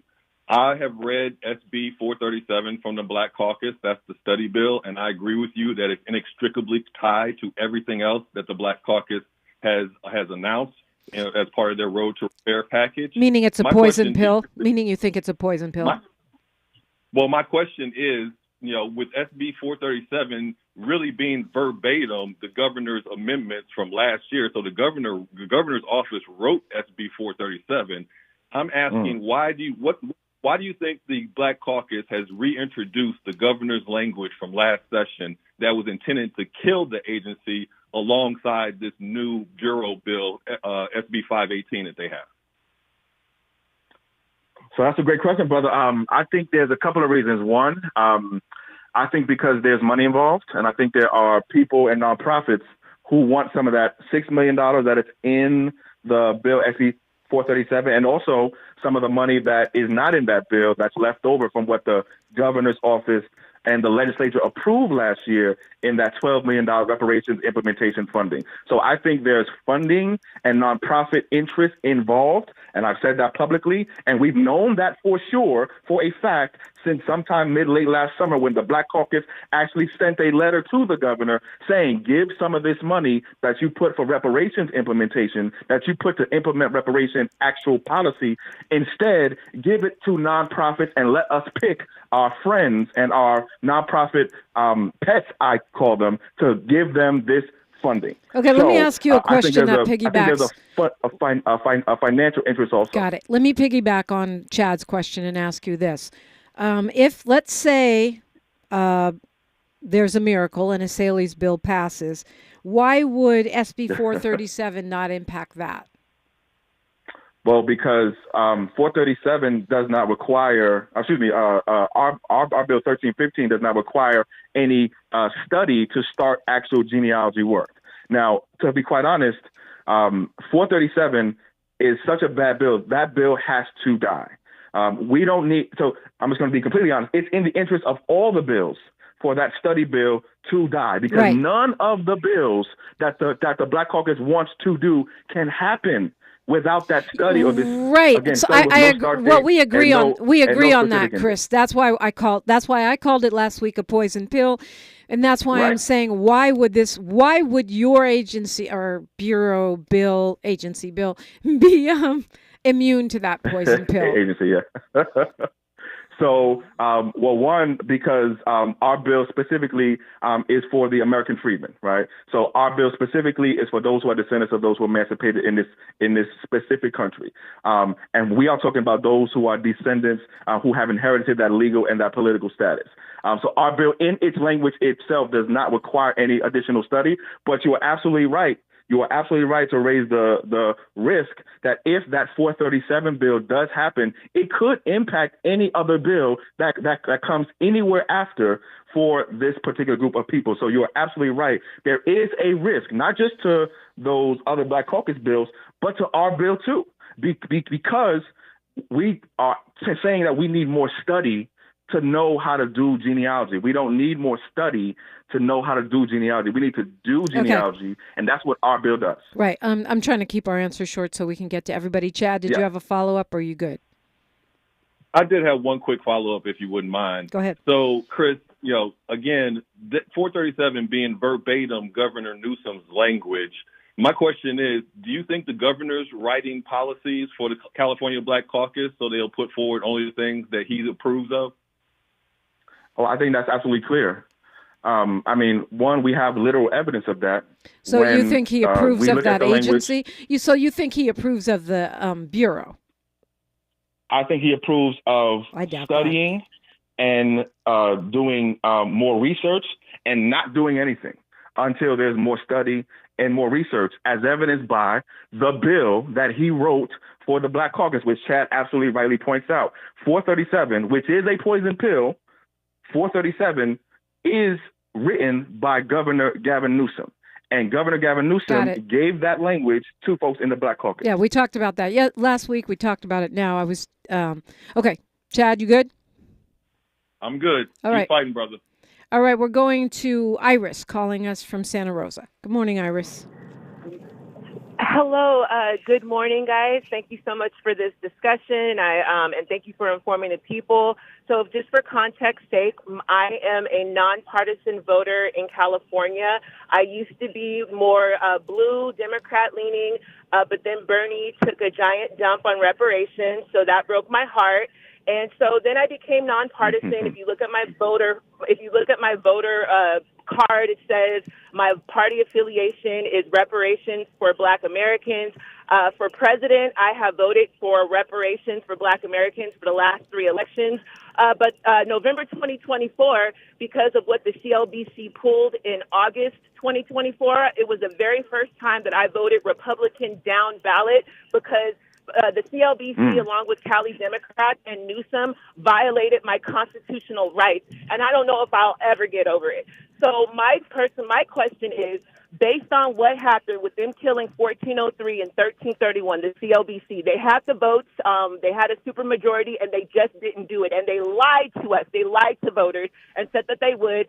We were there. They were like, oh, no, don't ring the alarm. We got this, you guys. And then come Saturday, they release a bogus-ass note. Right. I was furious. So my question is, with that knowledge, and then also with the shenanigans that we're seeing in the bills that they proposed this year, how can we trust the CLBC to even do right by Black American Californians who descend from emancipated Americans?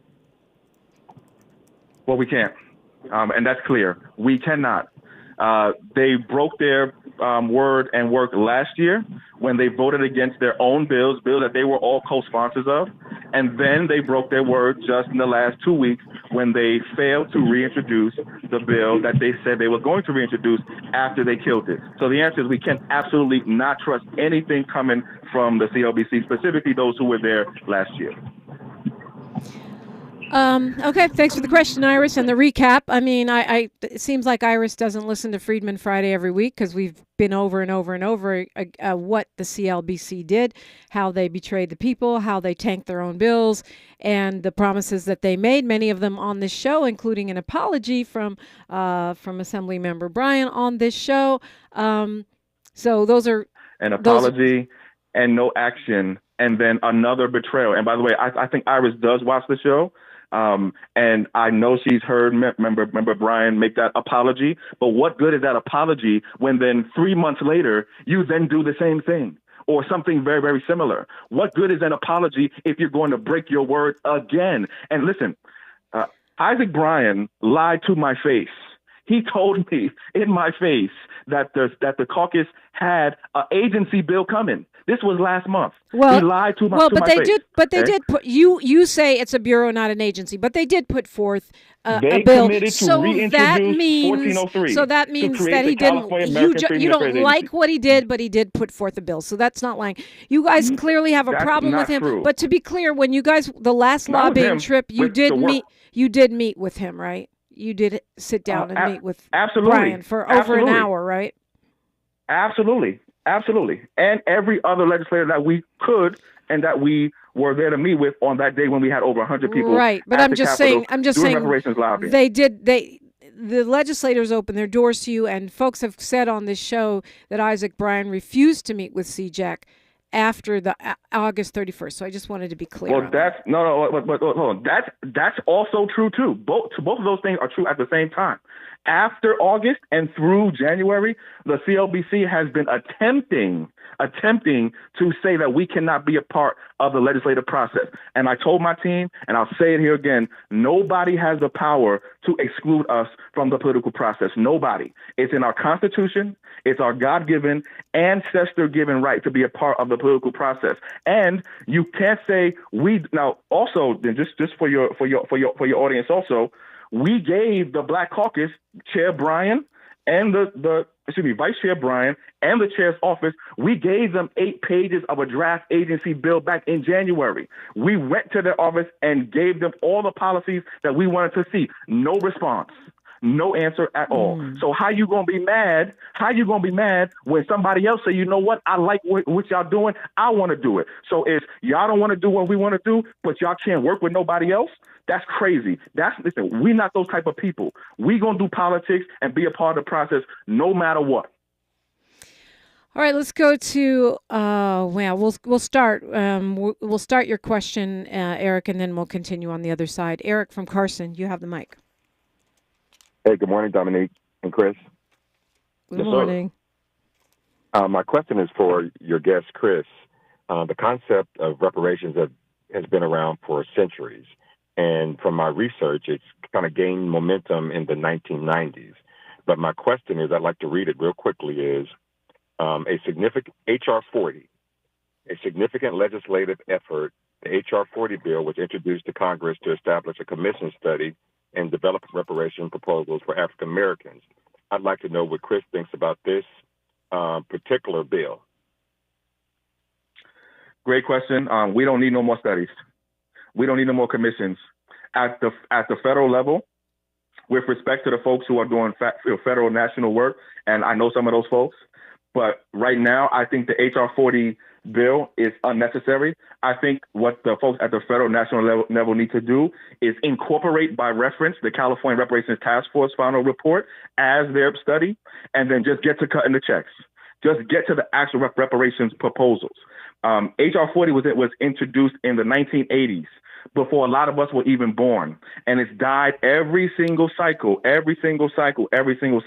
So what we've done here in California is we've done all of that work for them. So what they can do now is write a bill, write legislation to incorporate California's study by law, by reference, and then say, based on what California said and based on what California did, we are not going to get to some national federal policy. So again, with respect to the folks doing work at the national level, we don't need a commission bill at the national level. We need them to start cutting checks at the national level and doing genealogy also.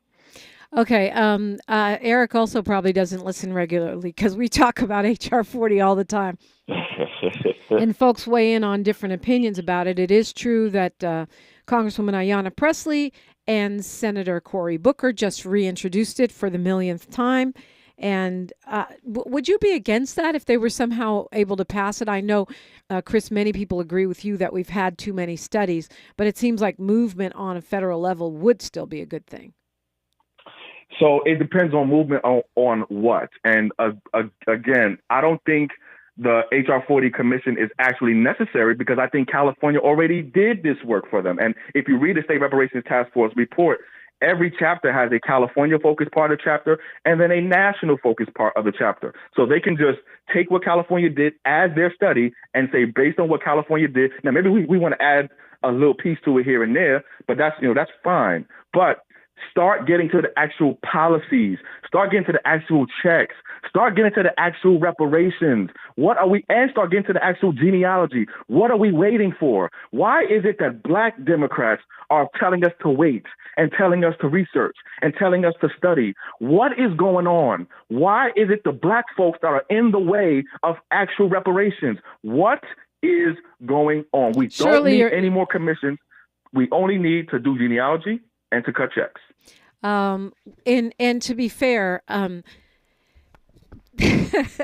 Democrats have taken us as far as we are now. Really, it's the people. It's not either party. Really, it's the people. It's the organizers like you. It's the organizers like me. It's the organizers like Dick Gregory, who was on the radio talking about this with me in the 90s. So big F you to everybody in the chat who's dissing me because I've been talking about this before many of y'all were still in diapers and helping to normalize the reparations conversation, building this space right here as a meeting point for folks for the past year and a half. So it's all good. What I'm saying is that we can take it. We can take it.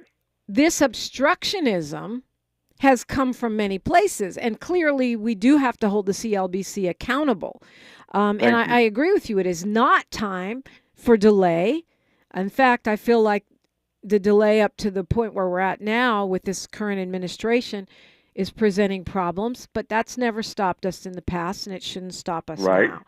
But I think to say, you've just said, well, we're working with this Republican, and we have the votes, and more power to you. If you make it happen, we'll celebrate Bill Assaley. Dominique, do you have any critiques of the actual bill, though, or any insights into the actual bill itself? Right. Odell's going to choke me if I don't honor the clock, but we'll continue the conversation when we come forward. We got a bunch more people we got to squeeze in here on these phones, too. So all that straight ahead on KBLA Talk 1580. More of First Things First with Dominique DiPrima when we come forward. KBLA Talk 1580. We've got a lot to talk about. KBLA Talk 1580, connecting you with services and solutions. The Los Angeles Regional Food Bank is on a mission to fight hunger and provide nutritious food to those in need across our community. They partner with federal, state, and local programs advocating for better policies and funding for critical hunger relief programs like Cal Fresh, the Emergency Food Assistance Program, and the Child and Adult Care Food Program. The food bank works with coalitions and local representatives to make sure hunger is addressed in every district of LA County. They also run nutrition education campaigns, raise hunger awareness, and source nutritious food for distribution, all while supporting regulations that allow food pantries to operate safely.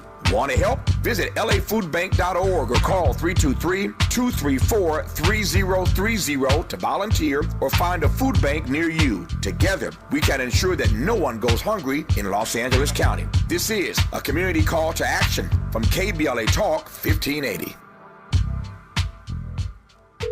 Thanks for calling Discover. This is Nia. Hi, Nia. It's Jennifer. Did you know that Discover automatically doubles all the cash back you've earned at the end of your first year? Yeah, I work here. Okay.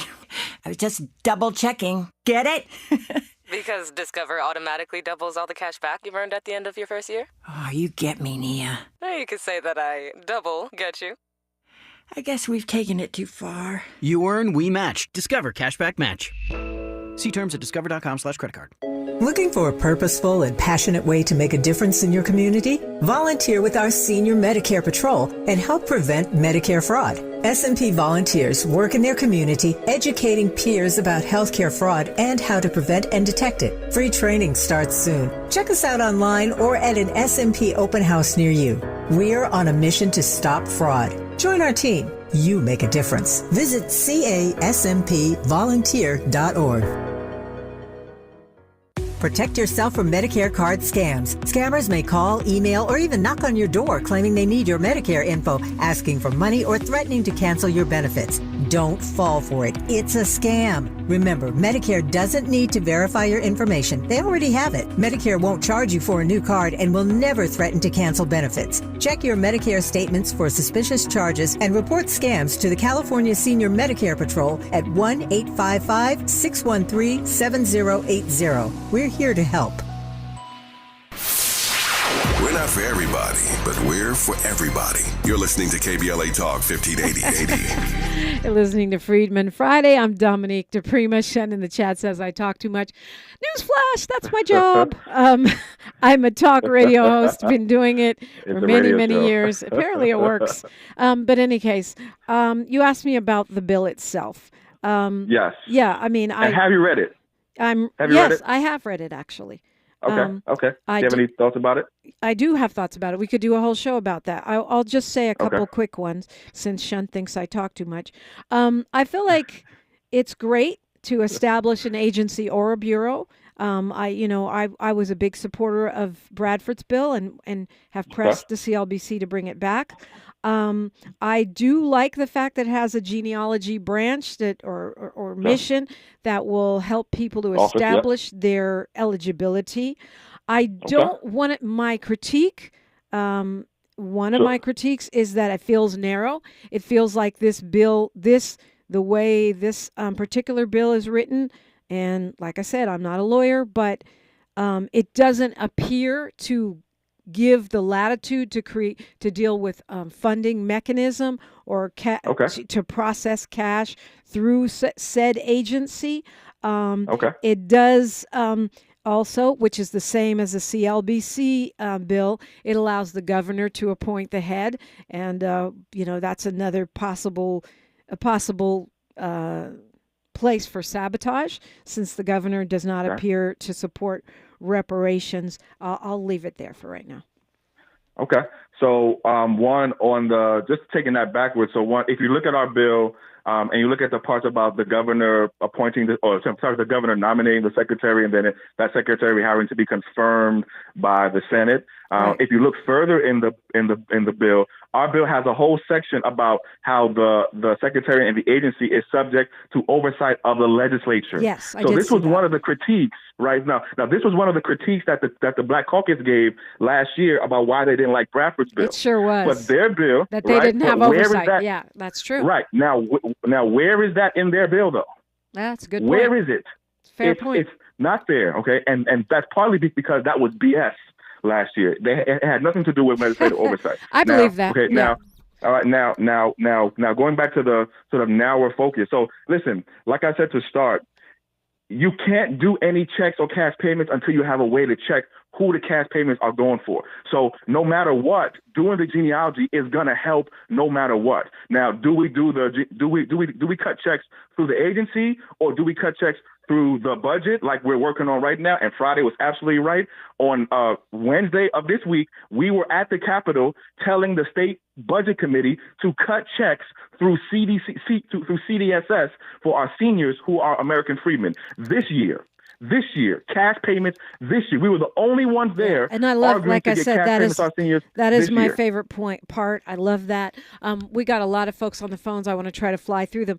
My impression was that Bradford's bill was more left more of an opening to interact with the funding mechanism, which was another bill he had, so that that agency could be the purveyor or distributor of those checks. Is that wrong? So that was in one of Bradford's earlier versions of the bill. That version of the bill was changed, and then the more narrow version that we saw in Senate Bill 1403 was the version that we got ultimately. But again, the question still remains: who does the cutting of the checks? All right, that's the question. Does the agency start to cut checks, or do other parts of the government who are cutting checks right now start to cut checks too? Now, we think you can do both, actually, and that's partly why we were at the budget hearings on Wednesday with nobody else there but us, saying start cutting checks right now. You don't need an agency to cut checks. You don't need one. Obviously, it helps, but what you do need is a way to verify who the checks go to. That's the most important thing right now. Figuring out who is the checks going to, and then we could talk about who cuts them checks. All right, wait, there's no way we're getting to all these people because we only have a couple minutes. But let's go to Reggie because he's been holding for a minute. Reggie from Riverside. Reggie, sorry, can you give us the short version? Reggie, you there? Oh, maybe Reggie gave up. Reggie, testing 1, 2.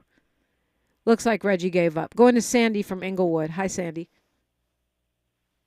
Sandy? Oh, hey, Sandy from Inglewood. Thank you, Dominique. Hey, Chris. I was with you. Thank you, Dominique, you guys. I was with you on those calls 2 years ago.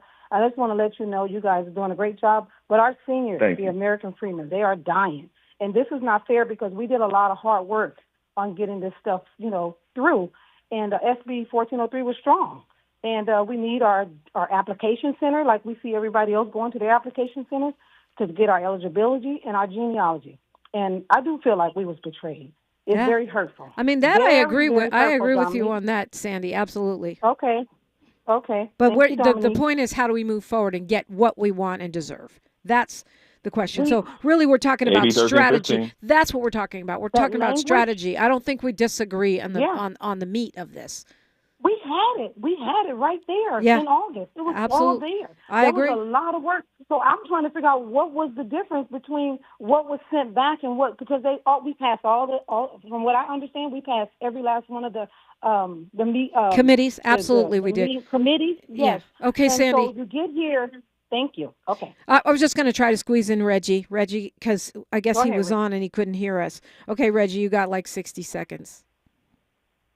Can you hear me now? Yeah, there you are. Yeah, you got like 60 seconds. No.